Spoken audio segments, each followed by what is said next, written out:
Hello, this is Chip Taylor coming to you from Zalisa, Ukraine. I have a small organic farm here where we grow a few ingredients for Mexican food. And I'm up here today. We've got a couple of small plots that we're transitioning from conventional to organic. One of the plots I've been seeding with barley as a cover crop and trying to loosen up the soil a little bit, give it a little bit of fertility and some water retention. This is the second of the plots, and I'm up here today planting spring wheat, again for the same reason, to try to give it some fertility, try to loosen up the dirt a little bit, and help it hold the water retention.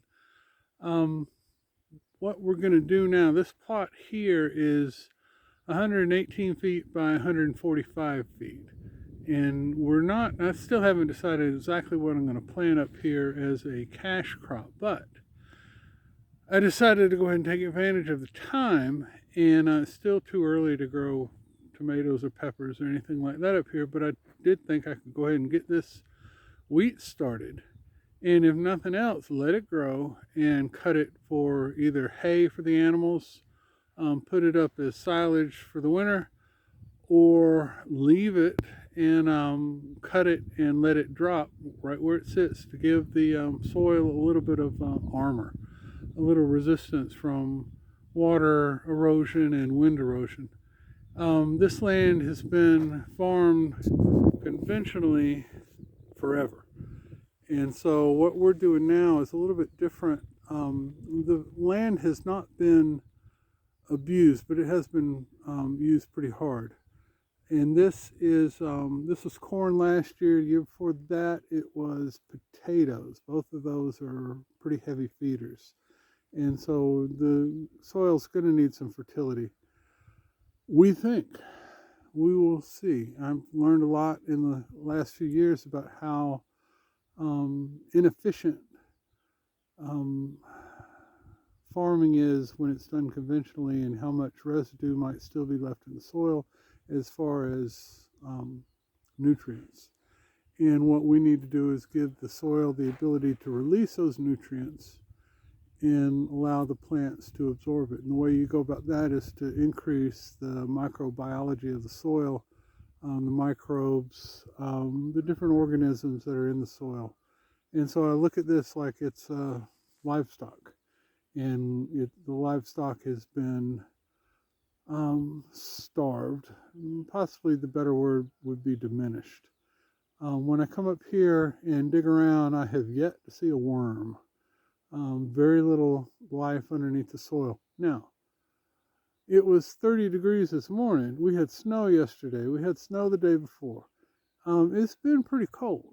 And so it could just be that I haven't dug down deep enough. I didn't bring a shovel, so it easily could just be that. But at the house, if I scoop a little bit of dirt, we're getting quite a few worms. You can see the castings all over the top.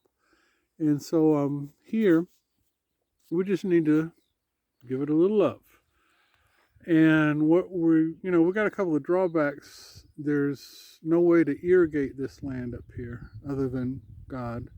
And what we can do, we can haul some water up here, but we're going to be limited to a few hundred gallons at a time, brought up here by tractor on about 15 or 16,000 square feet. So we'd have to be kind of picky as far as what we plant, when we plant. That's number one. Number two, I was told many times since I've been here that if you plant something that can be carried off, it will be carried off.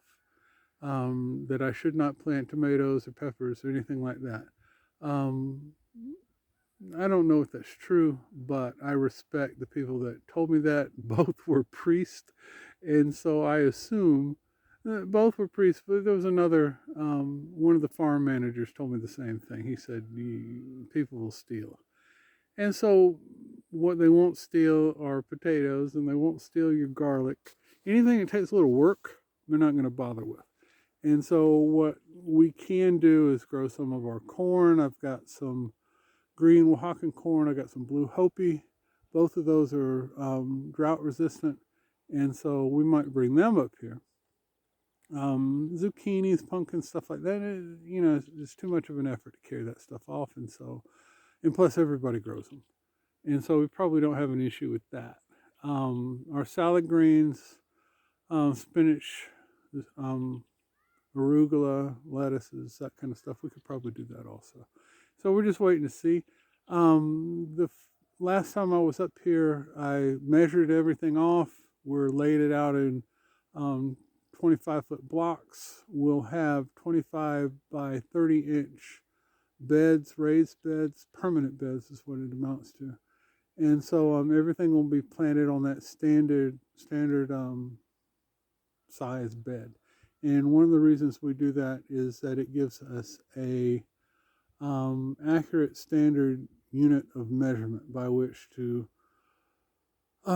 scale our seeds or crop production. Everything is based on that same little unit, same thing I use at the house, same thing that's in the greenhouses. And so it just gives us a standard by which to judge how well we're doing. If this is something that's interesting to you, like I said, this is not something that the neighbors are doing, and it's a little unusual. I heard a man say that a lot of people laugh at him because he's different, and he laughs at everybody else because they're the same. Now, I don't know about all that, but I do know that this is a wonderful opportunity to turn this into something that it's never been before, which is a small-scale, organic, bio-intensive piece of land, growing a variety of things in order to build up the soil health. And it's going to be easily measurable by yields. Anyway, if it's something that you're interested in, hit subscribe, share it with your friends, leave a comment, and let me know what you think. If there's something you want to know, if there's something you think I could do to improve it, I would greatly appreciate it. Have a blessed day.